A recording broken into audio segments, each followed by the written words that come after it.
Hello, I'm Freddy Andrej, a German bass trombone and tuba player, and I welcome you to the interview with Felix Fromm about my new CD Home is Where Your Bone Is, which will be released soon. During the Corona pandemic 2020 and 2021, I recorded a CD with my friends and colleagues Felix Fromm, John Fetchock and Bill Reichenbach. The CD is available for pre-order on my website www.freddyandrej.com. Please see the link in the description. The interview is sometimes on a very personal level. We discuss how this project started, how it was working together in a project like this, recording in general, and many other things. I hope you enjoy this first interview and please stay tuned for the upcoming interviews. Good, welcome Felix to the interview. Thank you for having me. Yeah, I still remember when I met you the first time. You were giving a workshop in December 2013 All right. in Mannheim from the EGHS.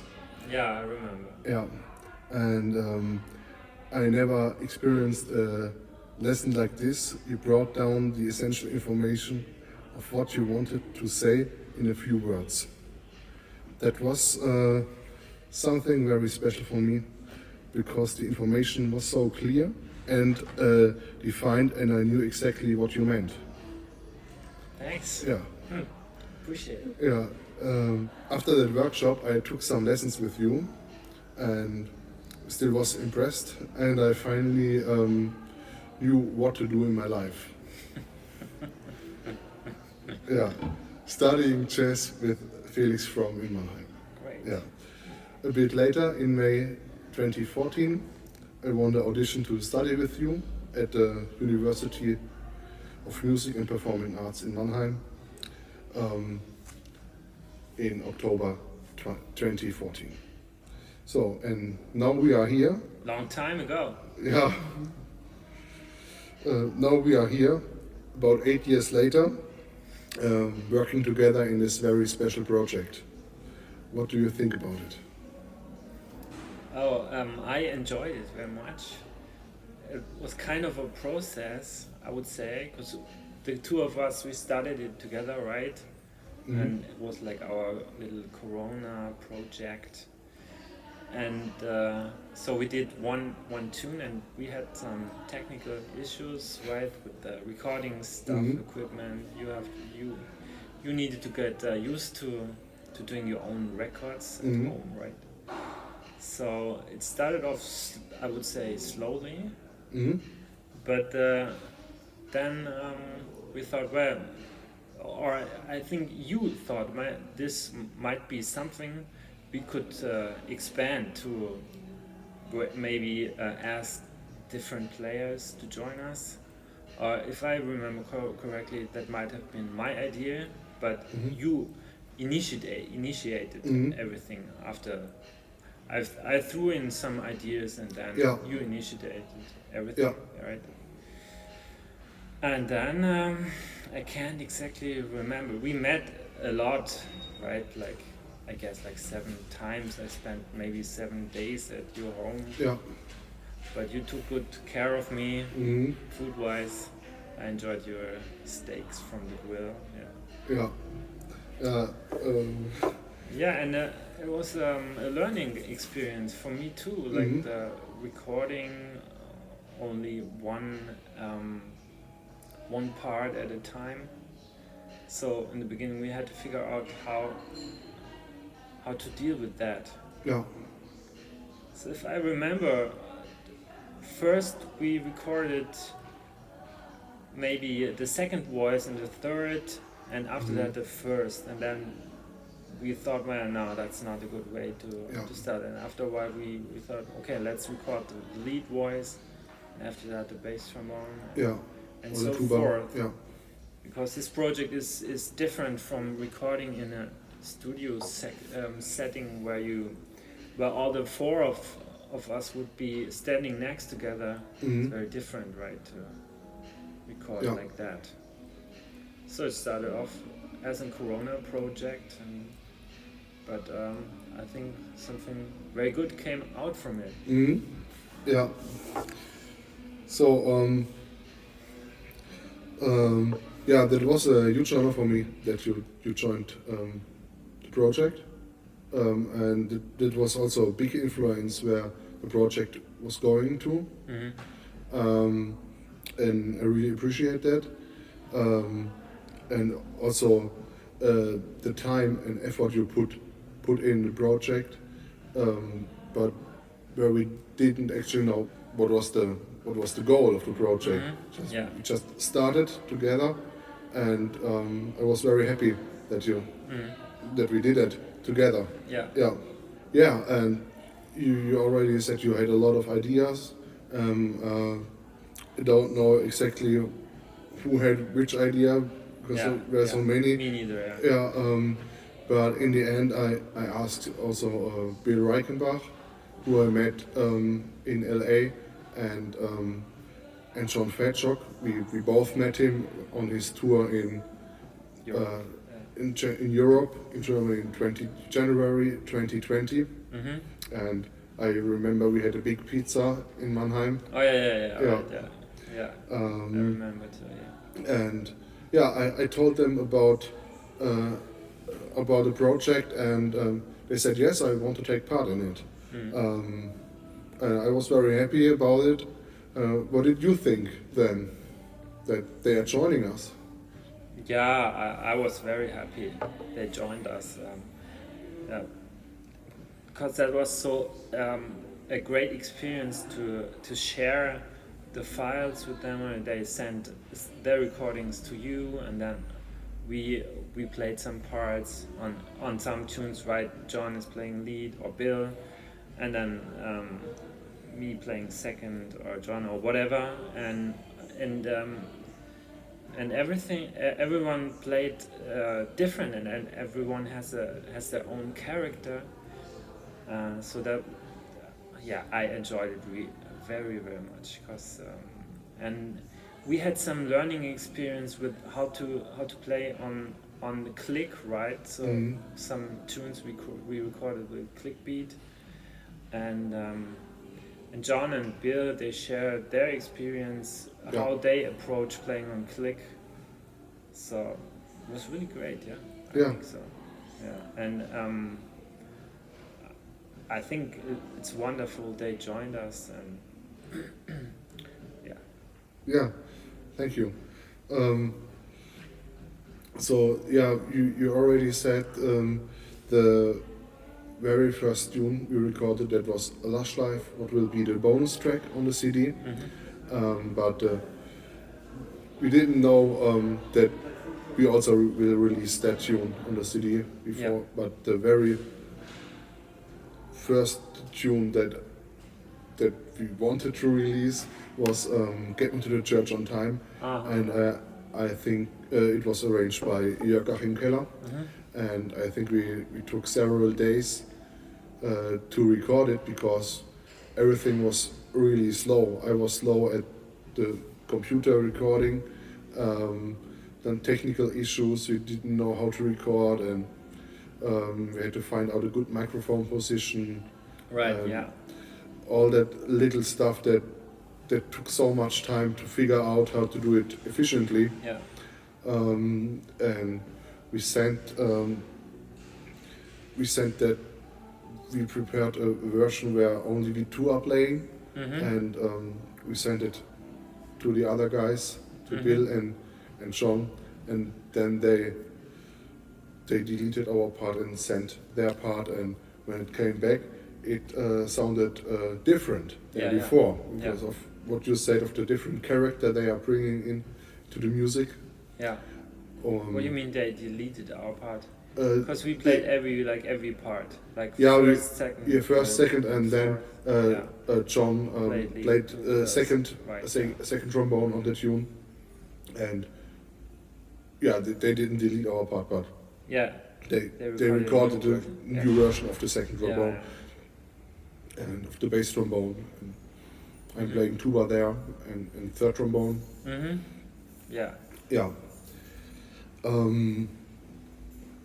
Jörg wrote some wonderful arrangements. Jörg wrote a wonderful arrangement. It's really great. and I'm looking forward to release it. Yeah. That we all can hear it. Yeah. Yeah. In the end of the project, you also said that before we were much faster than at the beginning. Yeah. Yeah. So maybe to record maybe one track only required us maybe A few hours Yeah. instead of Yeah. a whole day. Yeah. And the quality of the recording was much better. Yeah. Yeah. Yeah. Yeah. Yeah. Yeah, because of And probably if we would have recorded as a section in a studio, like in a regular setting, not everyone at home, I guess we would have recorded like 4 or 5 tunes a day, maybe something like that. Yeah. Yeah, it makes a big difference if you are in a room with the people and Yeah. you feel them, you see them, and you actually hear exactly how they articulate, how their timing is, how they feel it, or is it going a bit forward, is it a little bit laid back, and all that stuff. What you hear when you listen to the other player standing next to you, Yeah. that it's whole different when you are at home and you have to figure it out with the headphones, because you only hear what they did. Yeah. But it's True. not that connection when you are in the same room. Yeah.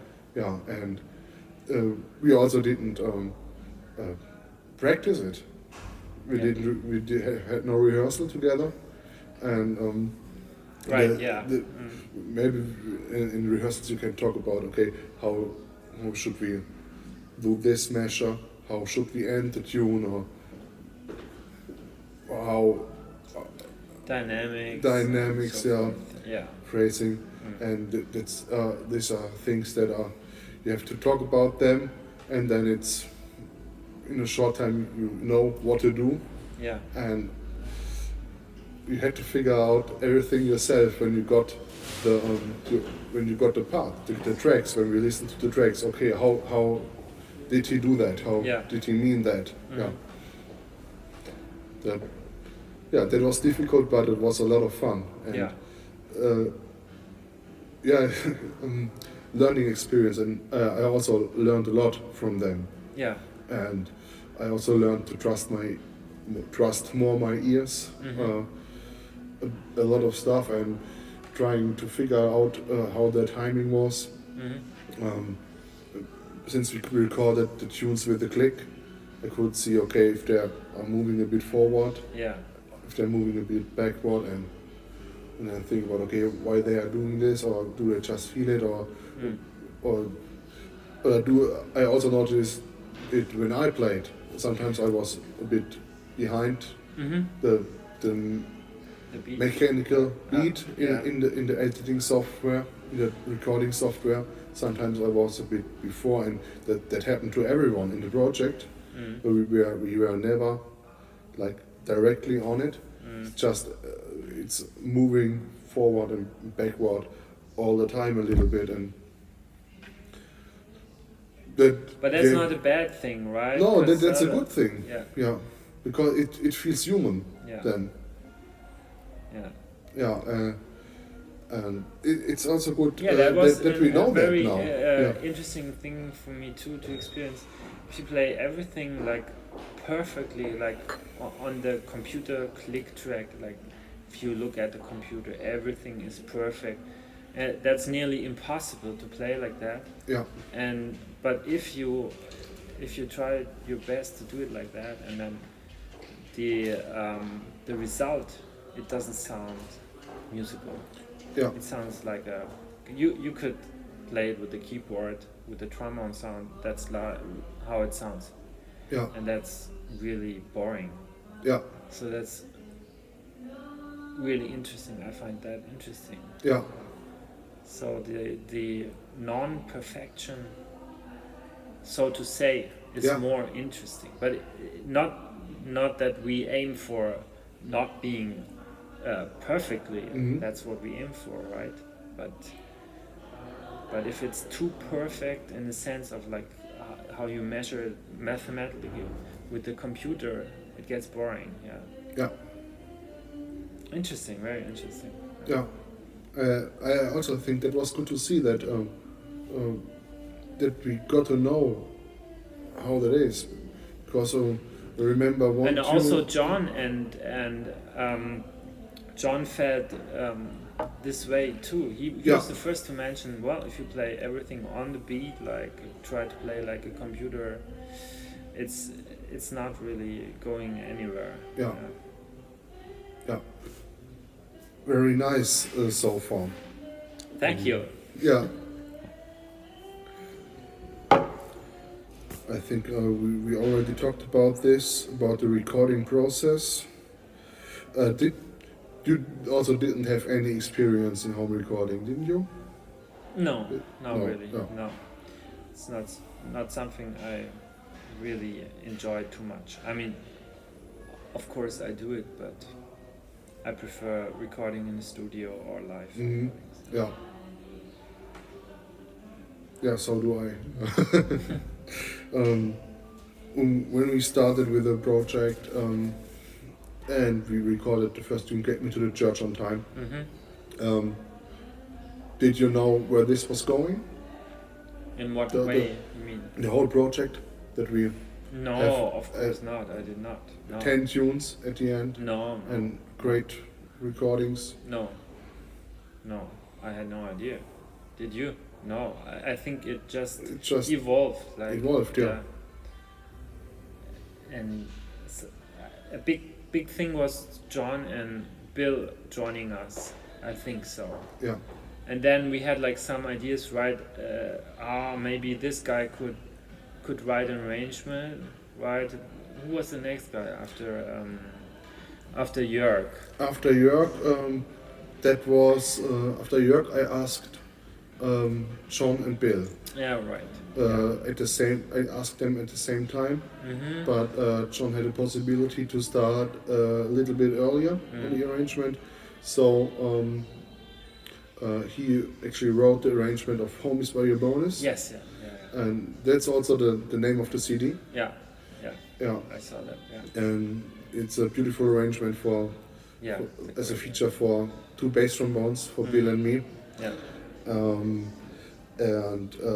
It's a ballad, and it describes my love to my trombone, and means wherever I am, when I'm with my trombone, I feel like home. And I think that is also I think this is also the main topic of this production, being connected through music wherever we are, even in this time of the pandemic, and showing our love to our instrument, the trombone, and music in general. And this also led me then to the name Connected Bones. Yeah.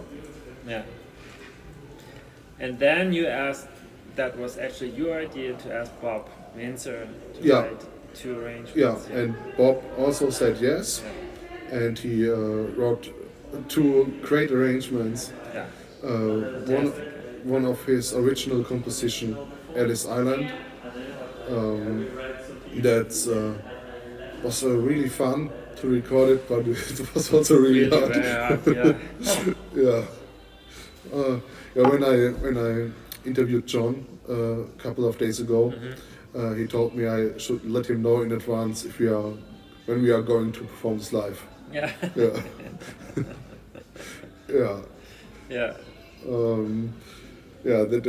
But it's not only hard for John, it's hard for us too. I mean, John's part was... Yeah, the lead part is hard. Was absolutely hard, and then he has... on top of that, he has a big solo. It's a big feature for the lead trombone. But in this arrangement, everything has to fit really good together, that it makes sense. And we are complementing each other, and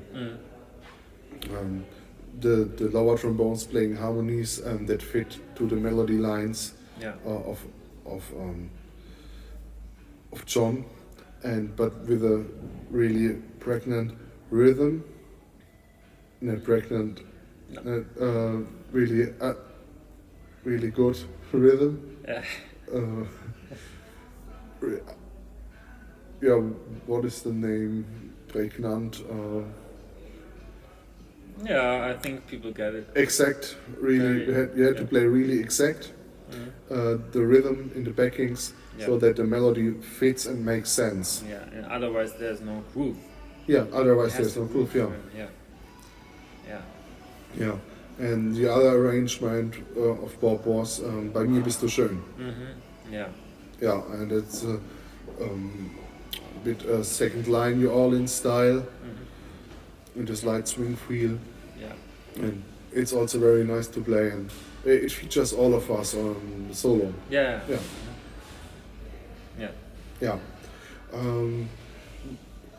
You arranged also a tune. I did, yeah. But you suggested the tunes. I suggested. I also talked with about the topic with John. I suggested for every arranger tunes that I can imagine fitting to the project, but also fitting to the arranger. Yeah. So you got. I choose. I chose Mac the Knife. You chose Mac the Knife. Yeah. And for example, John got other tunes to choose on, to choose from. So and how was it? Well, you told me, if you want to do something more modern, that's fine, and if you want to do some odd meter, it's fine too. Because you told me, I know you like odd meters, so why don't you do something odd meter and so. I thought, sure. It's true, I like odd meters. And I just started started arranging it. But first, I usually need an idea what I want to do with the tune, like arrangement-wise. And in this case, I wanted to do something where you hardly can recognize the tune, or at least immediately. So maybe you need some time, and after a while you realize, this is actually Mac the Knife. Yeah. Well, if that was your goal, I think you did a good job. Okay. Yeah. Great. Okay. By the way, where's my money? What money? No, it's a great arrangement. Thank you. I like it very much. Also the entrance. It sounds like the introduction. Introduction. It sounds like a chorale for Bach. Yeah, that was kind of my idea. Yeah. And then after that, it turns into something different. Yeah. And you wrote some super hard tuba lines. Yeah, of course. It's a challenge for you, right? Yeah. I worked on them. I imagine, yeah. Yeah, I had to work on them, but it was fun. In the end, at the end,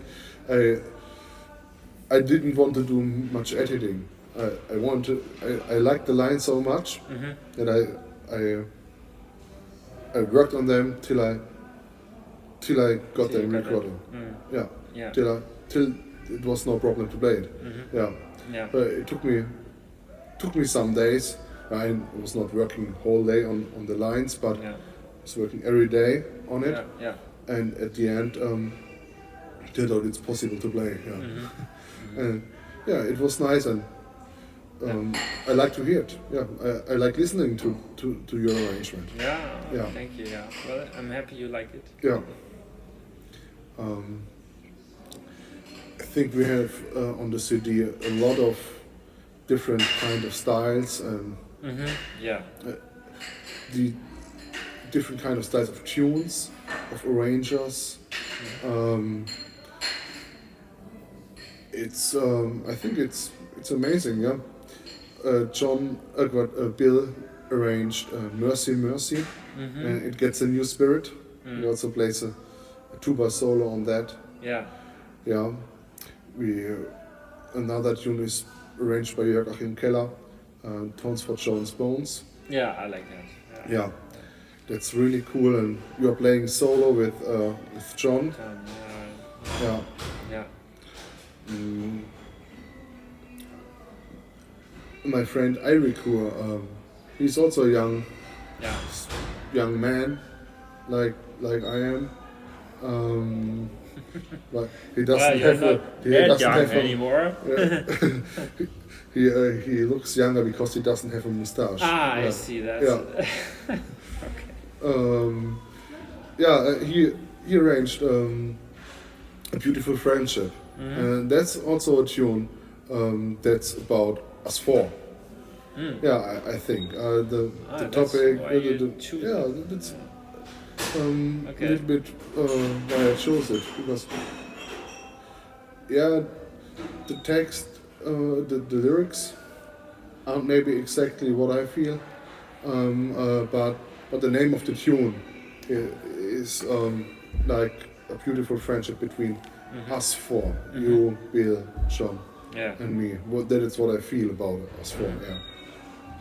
Yeah, and I think Eirikur, who is living in Iceland, did a good job there. Oh yeah, he did. Yeah. It was fun playing it. Yeah.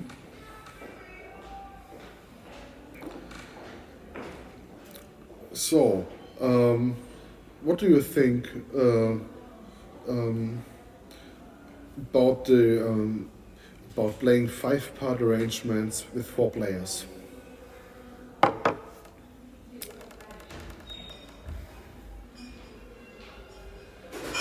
What do I think about that? Good question. One guy has to play 2 parts, right? Obviously. Yeah. Well, you can do it if you do a home recording or in the studio, of course. I don't see a big problem. Yeah. I really don't have any special thoughts about that. Okay, yeah. Maybe, or like, where's the point you want to get to with that question?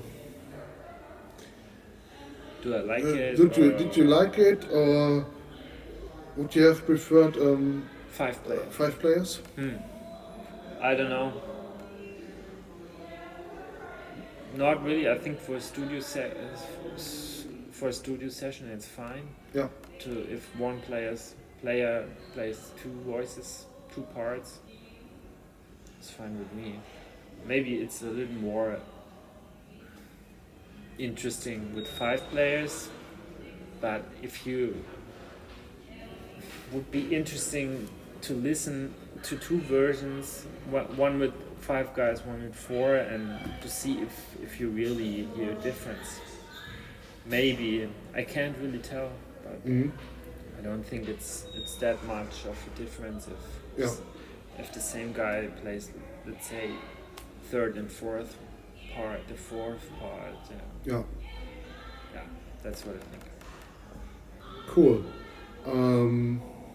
We already can hear something like the final mix. I think it sounds amazing. Yeah, me too. Yeah. What do you think? I think so too. Yeah. Yeah. It sounds beautiful. Yeah. Could you imagine that result would be possible? Before? Yeah, before. Yeah. No, not really. So I was amazed how good it sounds now. Yeah. Because we never had like a real mix of everything, right? And now with the professional mix, you went to the Bauer Studios, right, to work with Philip. Yeah. And he did a great job, so that's a big difference, of course, now. And no, I'm amazed how good it sounds, and I'm truly happy, Yeah, me too. Yeah. So all the work we we put in Yeah. is coming out, and it's a good result. Yeah. That's good. Yeah. Other way around would be not so Yeah. good. Yeah. Oh shit, we wasted whole life. one year of time. Yeah. Wasted. Yeah. Yeah. Do you have any topics you want to address?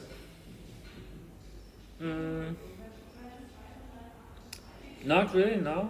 I'm really happy to play on this recording with John and Bill. That's such a pleasure, and you. And I hope we can play the whole thing live Oh yeah, I hope so too. one time somewhere, and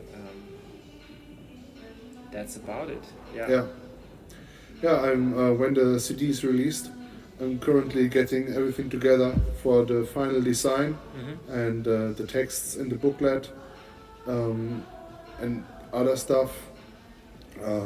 But then I will try to organize concerts here in Europe.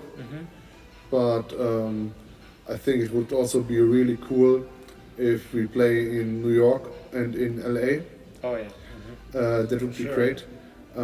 John also mentioned to me that there are some locations where they have one-set concerts at 6 o'clock, or venues Yeah. like restaurants where you can play like an hour. That would be a possibility, and I didn't ask Bill yet, but maybe he also knows some place in LA, and I'm trying to organize something over here, maybe in connection with workshops for trombone players, Yeah.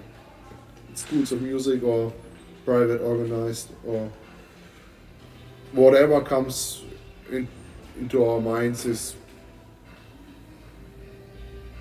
cool. Yeah. Yeah. Yeah. Looking forward to it. Yeah. So I think we come to the end of the interview. Do you have any advice for me or for my future? But just keep on doing what you do. Yeah, and you'll be fine. Maybe you make your way to LA because that's what you wanted before the pandemic, Yeah. right? That would be a great thing if you still can do it. Yeah. Maybe 1 year or 2 years or whatever. Yeah. Yeah. No, I think that's and keep on practicing, of course. Yeah. That's the most important thing. Yeah. But that's what you do anyway right now. So just keep on doing it. Yeah. So now say something nice to the world of trombone players. Yeah. I love you guys, and I hope we all meet somewhere someday. Yeah. And for sure, as each and every one of you, I do love the trombone as you do, and we hope we did a nice recording you enjoy. Let's get it on. Keep on moving the trombone forward. To Keep the on bright moving the slide, yeah. to the bright future of Yeah. music. Hopefully, this pandemic is. Hopefully, it's over soon, and we can play live wherever we want Yeah. without restrictions. I truly hope so. Yeah. Cool. Thank you, Felix. Thank you for having me. Yeah. Thank you for joining. So then, Goodbye. yeah. Wait. Bye. Bye.